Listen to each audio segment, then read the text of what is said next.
ನಾನು ನಿಮ್ಮ ಕರಿಯಪ್ಪ. ಇವತ್ತಿನ ವಿಚಾರ ಏನಪ್ಪಾ ಅಂತ ಹೇಳಿದ್ರೆ, ಹಾವೇರಿ ಜಿಲ್ಲೆ ರಾಣೆಬೆನ್ನೂರಿನ ಕೋಟ್ಯಾಳ ಗ್ರಾಮದಲ್ಲಿ ಅಕ್ರಮವಾಗಿ ಮರಳನ್ನ ಯಾವ ರೀತಿ ಸಾಗಿಸ್ತಾರೆ ಎಂಬುದರ ಬಗ್ಗೆ ಮೊನ್ನೆ ವಿಡಿಯೋ ಸಮೇತನೂ ಸಹ ಮಾಡಿದ್ವಿ.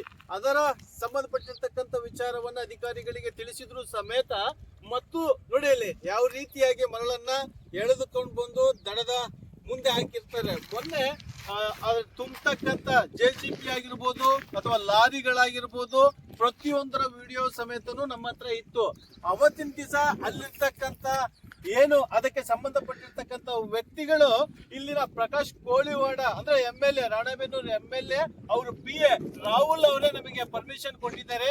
ಹಾಗಾಗಿ ನಾವು ಇಲ್ಲಿರ್ತಕ್ಕಂಥ ಮರಳನ್ನ ಹೊಡಿತಾ ಇದ್ದೀವಿ ಅಂತಂದು ನೇರವಾಗಿ ಮಾತನಾಡಿರ್ತಕ್ಕಂಥ ವಿಡಿಯೋ ಸಮೇತವು ನಾವು ನಿಮಗೆ ತೋರಿಸ್ತೀವಿ. ಯಾಕೆ ಅಂತ ಹೇಳಿದ್ರೆ ಇದಕ್ಕೆ ಗಣಿ ಮತ್ತು ಭೂ ವಿಜ್ಞಾನ ಇಲಾಖೆ ಬರುತ್ತೆ. ನವೀನ್ ಕುಮಾರ್ ಅವರೇ, ನೀವು ಏನ್ ಮಾಡ್ತಾ ಇದ್ದೀರಾ? ಇಲ್ಲಿ ಒಂದು ಗ್ರಾಮದಲ್ಲಿ ಇರ್ತಕ್ಕಂಥ ಒಂದು ಮರಳಿನ ಹಗರಣವನ್ನ ನಿಮ್ ಕೈಯಲ್ಲಿ ನಿಲ್ಸಕ್ ಆಗೋದಿಲ್ಲ ಅಂತ ಹೇಳಿದ್ರೆ ಇನ್ಯಾವ ಒಂದು ಉದ್ದೇಶಕ್ಕೋಸ್ಕರ ನೀವು ಆ ಸೀಟಲ್ಲಿ ಕುತ್ಕೊಂಡಿದ್ದೀರಾ? ನೋಡಿ ಯಾವ ರೀತಿಯಾಗಿ ಮರಳನ್ನ ಕದೀತಾ ಇದ್ದಾರೆ. ಇಂಥ ಕದೀಮರಿಗೆ ಕೊನೆವರೆಗೂ ಇದೇ ರೀತಿಯಾಗಿ ಬಿಡ್ತೀರಾ? ಅಂದ್ರೆ ಒಬ್ಬ MLA P ಇಡೀ ತಾಲೂಕನ್ನು ಏನ್ ಬೇಕಾದ್ರೂ ಮಾಡ್ಬೋದಾ? ಈ ಪ್ರಶ್ನೆಗೆ ಉತ್ತರವನ್ನ ಆದಷ್ಟು ಬೇಗ ನಿಮಗೆ ತಿಳಿಸುವಂತ ಪ್ರಯತ್ನ ಮಾಡ್ತಾ ಇದ್ದೀವಿ. ಇದು ನಿಮ್ಮದೇ ಧ್ವನಿ. ಆಯ್ತಾ? ಈಗೇನ್ ಹೇಳ್ಬೇಕು ಗೊತ್ತಾ, ಇದು ಒಂದೇ ಅಲ್ಲ, ಇಲ್ಲಿ ಈ ಲೈನ್ ನಲ್ಲಿ ಸುಮಾರು ಗಡ್ಡೆ ಹಿಡಿತಾರೆ.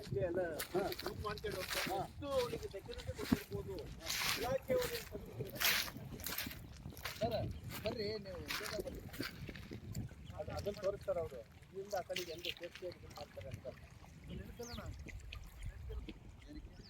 ಮಳೆದು ಒಳಗೆ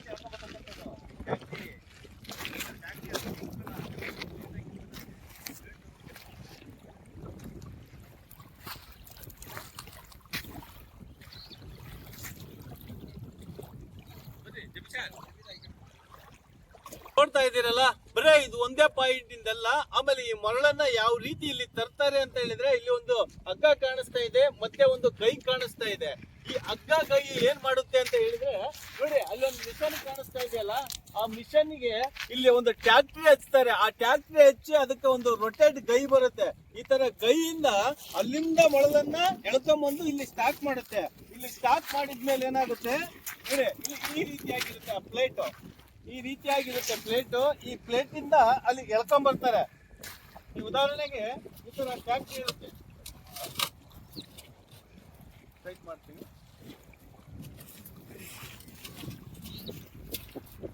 ನೋಡಿ ಈ ರೀತಿ ಇರುತ್ತೆ.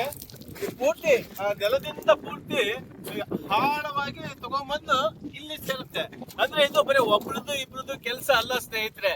ಇದನ್ನ ಪತ್ರಕರ್ತರಿಗೆ ಇಲ್ಲಿನ ಗ್ರಾಮಸ್ಥರೇ ತಿಳಿಸಿದಾಗ ಇಲ್ಲಿಗೆ ಬಂದಂತ ಸಮಯದಲ್ಲಿ ನಮ್ಮ ಮೇಲೆ ಹಲ್ಲೆ ಆಗುತ್ತೆ. ಅಂದ್ರೆ ಪತ್ರಕರ್ತರ ಮೇಲೆ ಹಲ್ಲೆ ಆಗುತ್ತೆ. ಬರೀ 5 ಜನ ಬಂದಿದ್ದಾರೆ, ಇಲ್ಲಿ ಲೋಕಲ್ 50 ಜನ ಹುಡುಗರು ಕರೆಸಿದ್ರೆ ಇವ್ರು ಇಲ್ಲೇ ಮುಚ್ಚಿಬಿಡೋಣ ಅನ್ನೋ ಒಂದು ಮಟ್ಟದಲ್ಲಿ ಇಲ್ಲಿರ್ತಕ್ಕಂಥ ವ್ಯಕ್ತಿಗಳು ಮಾತಾಡ್ತಾ ಇದ್ದಾರೆ. ಇವರಿಗೆ ಎಷ್ಟರ ಮಟ್ಟಿಗೆ ಜವಾಬ್ದಾರಿಯನ್ನ ಕೊಟ್ಟಿದ್ದಾರೆ. ಆಮೇಲೆ ಹೇಳ್ತಾರೆ, ನಮಗೆ ಪ್ರಕಾಶ್ ಕೋಳಿವಾಡ ಅವ್ರದ್ದು ಫುಲ್ ಸಪೋರ್ಟ್ ಇದೆ, ರಾಹುಲ್ ಅವರು ನಿಮ್ಮ ಹತ್ರ ಮಾತಾಡ್ತಾರೆ, ನಿಮ್ಮನ್ನ ಏನ್ ಬೇಕಾದ್ರೂ ಮಾಡ್ತೀವಿ ಅಂತ ಹೇಳ್ತಾರೆ. ಅದೇ ರೀತಿಯಾಗಿ ಅಲ್ಲಿ ನೋಡಿ ಮುಂದೆ JCB ಕಾಣ್ತಾ ಇದೆ. ಸುಮಾರು 5ರಿಂದ 6 ಪಾಯಿಂಟ್ ಇದಾವೆ ಇಲ್ಲಿ. ಅವ್ರು ಕೇಳೋದಕ್ಕೆ ಹೋದ್ರೆ ನಮ್ಮ ಮೇಲೆ ಹಲ್ಲೆ ಮಾಡ್ತಾರೆ. ಇದನ್ನ ಕೇಳಬೇಕಾಗಿರ್ತಕ್ಕಂಥ ಅಧಿಕಾರಿಗಳು ಏನ್ ಮಾಡ್ತಾ ಇದ್ದಾರೆ? ರಾತ್ರಿ ಫೋನ್ ಮಾಡಿದ್ರೆ 112ದವರು ಸಹ ಬರ್ತಾರೆ ಸ್ಥಳಕ್ಕೆ. ಆ ಸ್ಥಳಕ್ಕೆ ಬಂದಂತ ಸಮಯದಲ್ಲಿ ಅಲ್ಲಿ ಯಾರು ಇರೋದಿಲ್ಲ, ಎಲ್ಲರೂ ಬೇರೆ ಕಡೆಗೆ ಹೋಗ್ತಾರೆ. ಅಂದ್ರೆ ಇಲ್ಲಿ ಸತ್ಯವನ್ನ ಜನರಿಗೆ ತಿಳಿಸುವಂತ ಪ್ರಯತ್ನ ಮಾಡಿದ್ರೆ ನಮ್ಮ ಮೇಲೆ ಹಲ್ಲೆ ಆಗುತ್ತೆ ಅಂತ ಹೇಳಿದ್ರು ಸಮೇತನು ಕ್ರಮ ಕೈಗೊಳ್ಳದ ಅಧಿಕಾರಿಗಳು ಕೂಡಲೇ ಇದಕ್ಕೆ ಸಂಬಂಧಪಟ್ಟಿರ್ತಕ್ಕಂಥ ಅಧಿಕಾರಿಗಳು ಇವರಿಗೆ ಯಾವ ರೀತಿಯ ಶಿಕ್ಷೆ ಕೊಡ್ತೀರಾ? ಆಮೇಲೆ MLA ಅವರು ಮಾಡಿಸ್ತಾ ಇದ್ದಾರೋ ಅಥವಾ ಇವರು ಅವ್ರ ಹೆಸರೇಳಿ ಮಾಡ್ತಾ ಇದ್ದಾರೋ ಎಂಬುದ್ರ ಬಗ್ಗೆ ಕೂಲಂಕುಷವಾಗಿ ಪರಿಶೀಲಿಸಬೇಕು ಅಂತ ಅಧಿಕಾರಿಗಳಲ್ಲಿ ನಮ್ಮ ವಾಹಿನಿ ಮುಖಾಂತರ ಕೇಳ್ಕೊಳ್ತಾ ಇದ್ದೀವಿ.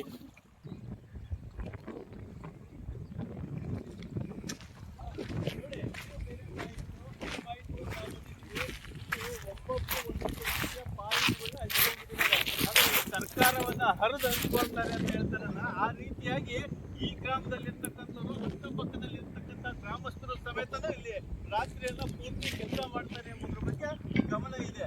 ಬಟ್ ಇಲ್ಲಿ ಎಲ್ಲದಕ್ಕೂ ಮೂಲ ಕಾರಣ ಪ್ರಕಾಶ್ ಕೋಳಿವಾಡ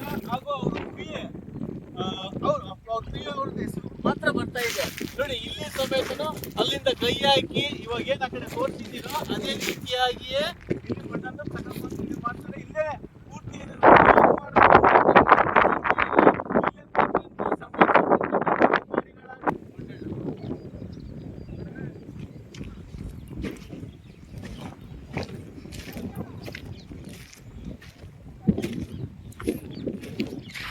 ಎಷ್ಟು ಆರಾಮಾಗಿ ಸುಮಾರು ಒಂದೊಂದು ಲೋಡಿಗೆ 50,000 ರಿಂದ 60,000 ತಗೊಳ್ತಾರೆ ಅವರು.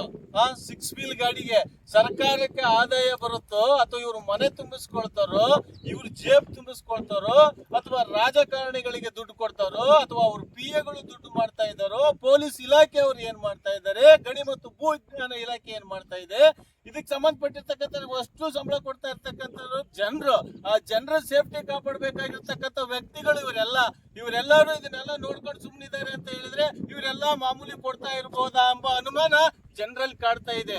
ಇದು ನಿಮ್ಮದೇ ಧ್ವನಿ.